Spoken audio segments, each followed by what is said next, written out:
काय केलं असेल मराठ्यांनी यावेळेला आश्चर्य वाटेल. पण मराठ्यांनी या सगळ्यांनी मिळून औरंगजेबाच्या नातवाचा एक तोतिया उभा केला. मला आश्चर्य वाटतंय वाचत असताना की मराठ्यांनी एक तोतिया इथनं दिल्लीत नेला आणि 1760च्या नंतर तोतियांची रांग दिल्लीहून इकडे आली. त्याच्यातनं इथं एकेका माणसाचे किती तोतिये यावेत यालाही सीमा नव्हत्या. त्याच्यात सदाशिवराव भाऊ तिथे इतकी तोती आले. इथं बुधवार चौकात नाना फडणीस तोतियांना समोरासमोर बसून ते तोतिये एकमेकाच्या लेखात काय बोलतायत ते ऐकत बसलेला होता. तिथे जनकोजी शिंद्याचं तोती आणि सदाशिवराव भाऊचा तोती एकमेकात काय बोलतायत हे नाना ऐकत. त्यातला माहिती होतं सगळे तोतियेच आहेत लेखाचे, पण काय म्हणतात ते तरी बघू. परंतु हा जो तोतिया होता औरंगजेबाचा एक नातू इथं वारला. त्या नातवाचं नाव होतं मोइनुद्दीन हुसेन असं त्याचं नाव. हा जो नातू हा खरी इथं मेलेला होता. मराठ्यांच्या ताब्यात बिब्यात वगैरे काही नव्हता. परंतु मराठ्यांनी एक बातमी सोडली की तो औरंगजेबाचा नातू आमच्या ताब्यात आहे आणि आम्ही त्याला आता दिल्लीलाच घेऊन येणार. म्हणजे आता औरंगजेबाचा नातू हा कोण आहे, तो माणूस आपल्या ताब्यात यायला पाहिजे, आपला तो नातेवाईक आहे. त्यामुळे बादशाह होता त्याला कळे ना आता करायचं तरी काय ना. हा आला कुठनं एकदम नातू, आत्तापर्यंत नव्हता, एकदम मराठ्यांनी कुठनं काढला. मराठी म्हणाले आमच्याच ताब्यात होता, फक्त आम्ही सांगितलेलं नव्हतं तुम्हाला.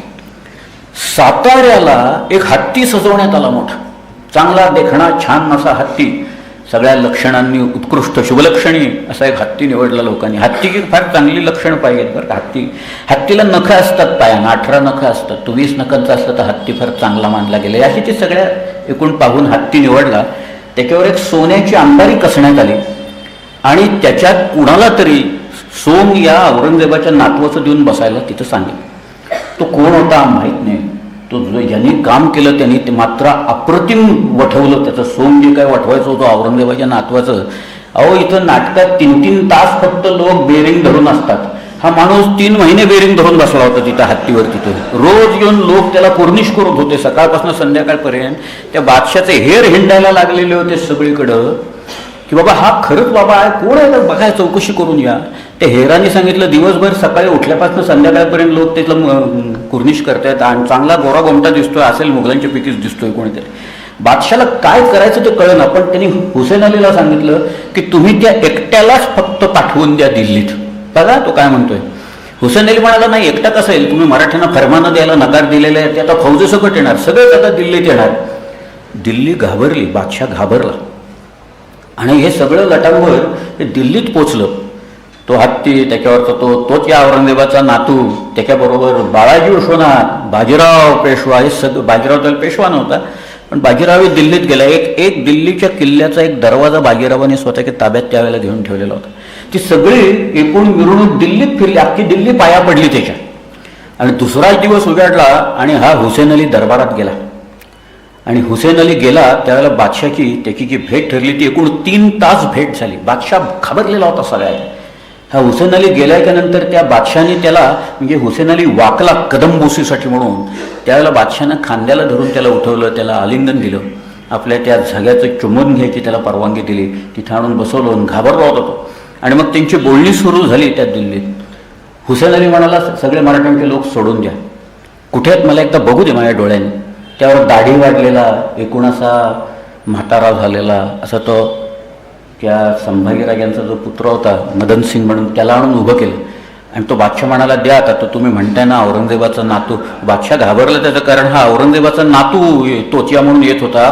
दिल्लीचा बादशाह फर्रुख सिंह हा पणतू होता औरंगजेबाचा, त्यामुळे त्याच्याकडे द्यावं लागतंय की काय असं तो सगळा म्हणून घाबरून नव्हता मनात.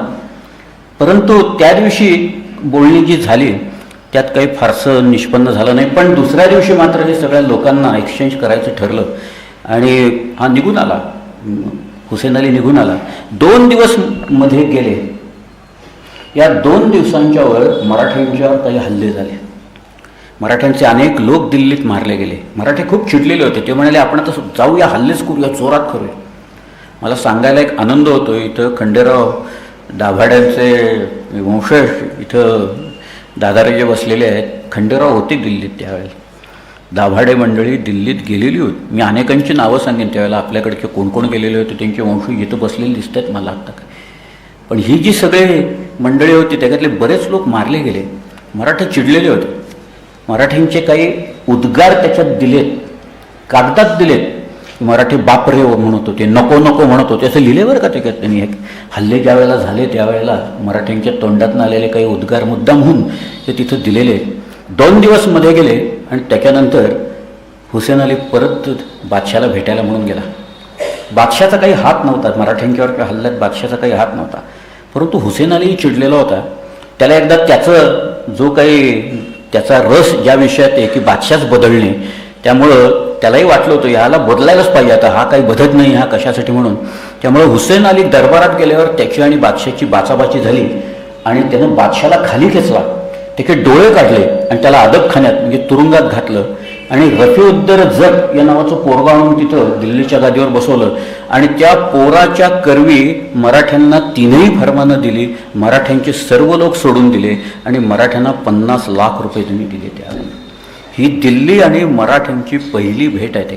दिल्ली काय आहे, दिल्ली कशी आहे, दिल्ली किती खिळखिळीत आली आहे, दिल्लीची ताकद काय राहिलेली आहे याचा पूर्ण अंदाज मराठ्यांना त्यावेळेला आलेला होता.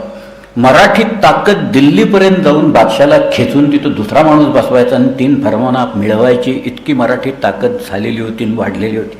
मराठी ताकद काय ती एका रात्रीत वाढलेली नाही आहे.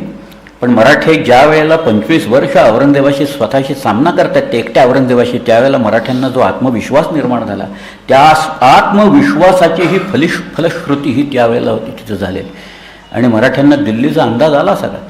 दिल्ली पूर्णपणे खिळखिळी झाली ह्याचाही त्यांना अंदाज आला. आणि दिल्लीत त्यावेळेला रफीउद्दरजट हे पोरगं काही फार राहिलं नाही फार काळ. त्यालाही खाली खेचलं या हुसेन अलीने. तिथं रफीउद्दौला नावाचं एक पोरगं बसवलं, ते रफीउद्दौलालाही खाली खेचलं आणि त्याच्यानंतर मोहम्मद शाह गादीवर आला. तिथं या पुढं मोहम्मद शाह गादीवर आल्याच्यानंतर सय्यद हुसेन अली वगैरेंचे खून झाले. परंतु हे जे एक एक गोष्ट पाहता मराठी ताकद वाढत चाललेली होती आणि दिल्लीला मराठ्यांच्या ताकदीची गरज भासायला लागलेली होती.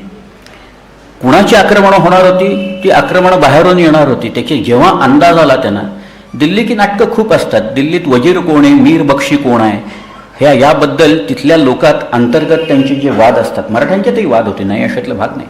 परंतु दिल्लीतले जे वाद होते त्याचे परिणाम भारतावर होतात, सगळ्या दिल्लीच्या आसपासवर होतात.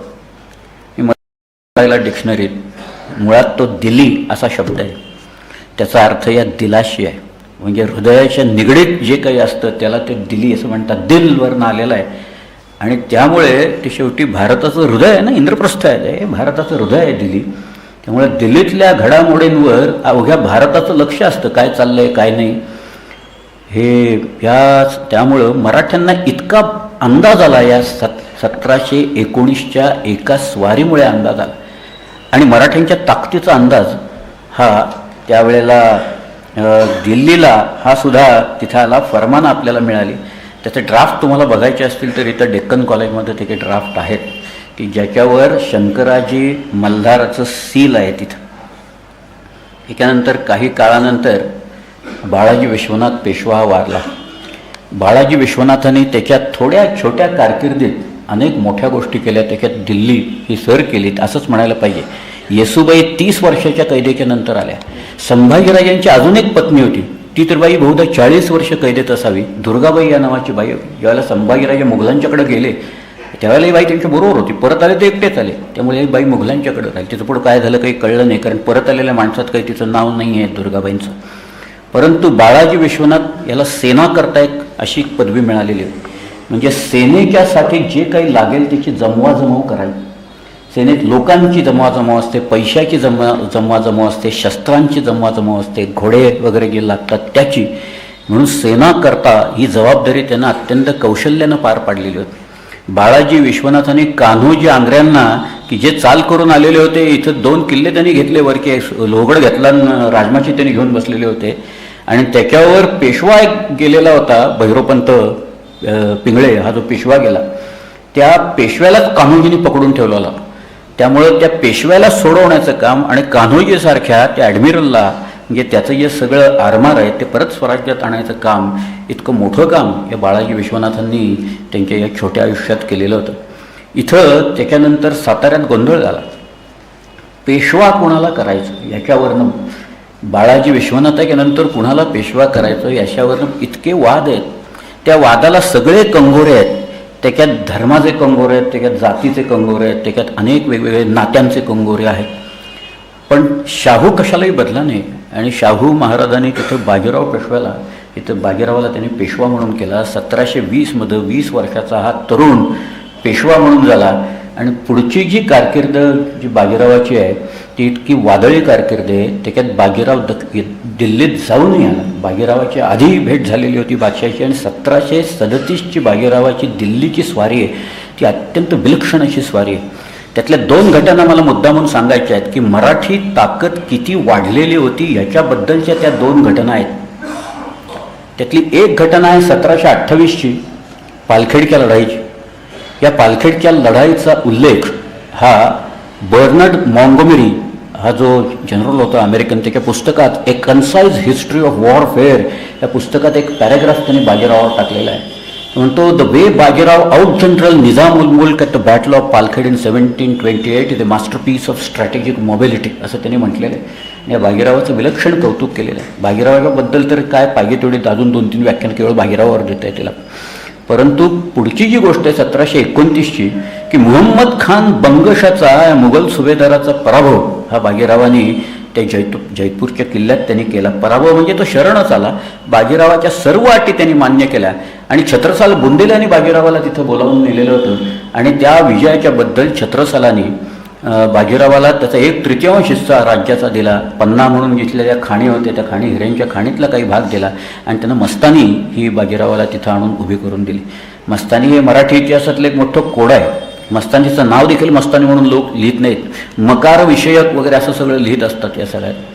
परंतु तो जो विजय आहे बाजीरावाचा, त्या विजयामुळे बाजीरावाचं नाव हिंदुस्थानात फार प्रसिद्ध झालं. आणि त्या बाजीरावाला सगळेच लोक घाबरून राहायला लागले. प्रत्येकाला वाटायला लागलं बाजीरावाशी आपली मैत्री व्हावी. अनेकांनी वकील पाठवले. त्या जयपूरचा वकील होता, त्याचं नाव होतं दीपसिंह. हा दीपसिंह इथं शाहूला आणि बाजीरावाला भेटून गेलेला होता. मनसाराम म्हणून एक तिथनं वकील आला होता. तो मनसाराम शाहूराजांच्यावर एवढा फेदा झाला की तो साताऱ्यातच राहिला. हे सगळे म्हणजे दीपसिंहाला नंतर निजाम उल मुल्क भेटला आणि त्या निजाम उल मुल्काने बाजीरावाबद्दल विचारलेलं असताना तर त्या दीपसिंहाने सांगितलं की तुम्ही बाजीरावाला लढाई करून पराभव करण्याचं मनात देखील आणू नका. बाजीराव एका क्षणात तुम्हाला तुमच्या पाहिजे तेवढ्या मोठी, तुमच्यापेक्षा मोठी फौज एकायला जमा करू शकेल. पण गंमत म्हणजे राजस्थानमधल्या लोकांना असं वाटायला लागलं की आपण बाजीरावाला बोलवून बाजीरावाचा सत्कार करायला पाहिजे. राजस्थानमधल्या त्या चित्तोडच्या राण्याला वाटायला लागलं, उदयपूरच्या राण्याला वाटायला लागलं की आपण बाजीरावाचा सन्मान केला पाहिजे, बाजीराव आपल्या बाजूनं असला पाहिजे. त्यामुळं त्यांनी बाजीरावाला बोलावलं. त्याच्या आधीची एक घटनाही मी सांगतो. हे मराठी ताकद टप्प्याटप्प्याने कशी वाढत राहिली आणि त्यामुळंच दिल्लीची ताकद कशी क्षीण होत गेली आणि दिल्लीला शेवटी मराठ्यांची एकूण तह करून त्यांना आपलं संरक्षक कसं करून घ्यावं लागलं आणि संरक्षक दिल्लीचे झाल्यामुळे मराठे पानिपतवर कसे गेले ह्या त्या आठवणी आहेत. त्यातल्या ताकदीचा हा एक टप्पा आहे बाजीरावाचा की बाजीरावाची आई राधाबाई या म्हणाल्या मला काशी यात्रा करायची. तर बाजीराव म्हणाले जा, काही हरकत नाही, करून या यात्रा तुम्ही तिथं. यांच्याबरोबर सैन्य नव्हतं, काही नव्हतं. यांच्याबरोबर काही कारकून मंडळी होती, काही बाजारबुणगी मंडळी होती, काही त्यांच्या दासी वगैरे होत्या. आणि या नर्मदेच्या तिथं आल्या. तिथं आल्या की नंतर नर्मदा ओलांडायची की नाही का काय करावा हा प्रश्न त्यांच्या मनात उभा राहिला की तिथं पलीकडे सगळं मुघलांचं साम्राज्य आहे, लढाई इथं चालू आहेत. एवढा गोंधळ चालू असताना बाजीरावानं मला का जायला तिथं सांगितलं, हा एक संभ्रम त्या बाईंच्या मनात निर्माण झाला की कसं जायचं आता पुढं, तिथं काय वाढून ठेवलंय समोर, पलीकडं नर्मदा ओलांडली तर काय वाढून ठेवलंय आपल्यासमोर, हा संभ्रम निर्माण झालेला असताना बघा काय झालं. त्या उदयपूरहून राण्याचा सेनापती फौज घेऊन आला तिथं आणि त्यांनी सांगितलं पंडित की मी राधाबाई तिथं आहेत, त्यांना मी उदयपूरला घेऊन आलोय. राण्यांनी त्यांना बोलवलंय तिथं आणि त्यांचा ते सत्कार करणार आहेत. या बाई उदयपूरला आल्या. त्या उदयपूरला अनेक जहागीरदार त्यांना भेटायला आले. यांना मेजवानीला कुणी कुणी बोलवायचं, कसं बोलवायचं आणि भेटी काय काय द्यायच्या ह्याच्यात तिथल्या जहागीरदारात अहमहमिका लागली. एक छोटा हत्तीचा छावा तोही त्यांना भेट मिळाला. पण हे सगळं त्या तिथून उदयपूरहून निघाल्या आणि त्या आल्या जयपूरला सवाई जयसिंगांनाही त्यांचा मोठा सत्कार केला. इथे एक अत्यंत महत्त्वाची गोष्ट घडली. ताकद वाढलेली मराठ्यांची किती आहे त्याचं एक उदाहरण म्हणून मी सांगतोय आता की या गोष्टी सामान्य नाही आहेत, त्या गोष्टी समोर प्रकर्षाने पुढे आल्या पाहिजेत. इथं लाला हरप्रसाद या नावाचा हा जो बंगश होता, मोहम्मद खान बंगश, याचा मी ज्याने पराभव केला होता बाजीरावाने 1729 त्या मोहम्मद खान बंगशाचा दिवाण लाला हरप्रसाद हा त्या जयपुरात आला आणि त्यांनी त्या बाईंना सांगितलं की याच्या पुढची तुमची पूर्ण काशी यात्रा ही आता मोहम्मद खान बंगश करून देणार आहे. बघा काय चाललंय. तो मुघल सुभेदार शत्रू आहे, तो शत्रू या पंडितांची, बाजीरावाची, या आईंची काशी यात्रा तर करून. आणि लाला हरप्रसाद बाईंना घेऊन निघाला. त्या मुरादाबादेच्या तिथं बंगश सामोरा आला, मोहम्मद खान बंगश. या बाईंनी बाजीरावाचं एक पत्र नेलेलं होतं. ते पत्र बंगशाला दिल्यावर बंगशाने ते डोक्यावर घेतलं, नाचला मोहम्मद खान बंगश की पंडितनं आमची अजून आठवण ठेवलेली आणि आम्हाला पत्र लिहिलं याच्यासाठी. आणि त्यानं नंतर खरंच या काशीबाईंची यात्रा करून आणून त्यांना पुण्याला आणून सोडलं. काय ताकद निर्माण झालेली असेल हे की तुम्ही कल्पना करा. हे जे उदाहरण मी सांगतोय की मुघल सुभेदार बाजीरावाच्या आईची काशी यात्रा करून आणून देतोय, हे ताकद वाढल्याचं उदाहरण नाही तर काय, किती ताकद झाली होती ह्याचं अजून एक उदाहरण सांगतो की ह्याच्यानंतर बाजीराव स्वतः आणि काशीबाई साहेबांना घेऊन बाजीराव याला आले, उदयपूरला आले. उदयपूरचा जो राणा होता त्यानं तिथली जी चंपा बाग नावाची बाग होती तिथं जोहर केला होता, खूप सजवलेली होती सगळी. आणि त्यांनी आपल्या सगळ्या जहागीरदारांना तिथं बोलवलेलं होतं. त्यांनी तिथं 2 आसन अशा पायऱ्या होत्या, त्याच्यावर जाजं अंथरलेलं होतं. आणि त्यांनी 2 सुवर्णासनं तिथं एका पातळीत ठेवलेली होती. पायाशी पाय ठेवायला चांदीचा चौरंग ठेवलेला होता. आणि असा सगळा तो जोहर झाल्यानंतर बाजीरावांना हाताला घेऊन उदयपूरचा राणा हा त्या चालत त्या पायऱ्यात चढत हा त्या सुवर्णासनापाशी आला आणि तो बाजीरावांना म्हणाला, पंडित बिराजी आहे. बाजीरावाने एकदा शांतपणे सगळ्या लोकांच्याकडे पाहिलं. बाजीरावाने एकदा त्या आसनाकडे पाहिलं आणि बाजीराव त्या चांदीच्या चौरंगावर जाऊन बसले. ती सभा आदरली. तो राणा म्हणाला, नाही पंडितजी, यहाँ नाही, यहाँ विराजे. तो बाजीराव म्हणाला, नाही, ही राणा प्रतापाची गादी आहे. मी शेवटी छत्रपतींचा पेशवा आहे, मी छत्रपतींचा पेशवा आहे. या गादीच्या प्रतिष्ठेसाठी या लोकांनी काय केलं मला माहिती आहे. मी इथं आहे तो ठीक आहे. बाजीरावाचा जय जयकार झाला त्या सभेत प्रचंड मोठा. ही सगळी गोष्ट तो त्या जयपूरचा जो एक दिवाण होता आयामल म्हणून, तो आयामलानं हे लिहून जयपूरला पाठवलं सवाई जयसिंगाकडं. जयसिंगाने, कारण बाजीराव येणारच होतं नाथद्वारवरनं तिथं आल्या की नंतर त्यांनी मनोहर बागेत असा जोहर केला. असा सगळ्या जोहर मनोहर बागेत त्यांनी केला. मनोहर बाग त्यांनी सजवली. त्याच्यानंतर सगळ्या जहागीरदारांना त्यांनी बोलवलं. मुद्दामून 2 एका पातळीत सुवर्णासनं ठेवली, मुद्दामून चांदीचे चौरंग आणून तिथं ठेवले. बाजीराव हत्तीवरनं आला, हत्तीवर दोघं भेटले एकमेकाला आणि मग हाताला धरून सवाई जयसिंग बाजीरावांना घेऊन तिथं सभेत गेला, मनोहर बागेत गेला. पायऱ्यात चढल्यावर त्यांनी सांगितलं, पंडित बिराजी आहे. क्षणाचाही विलंब न लावता बाजीराव त्या आसनावर जाऊन बसला सुवर्णासनावर. ती सभा अवघी हादरली.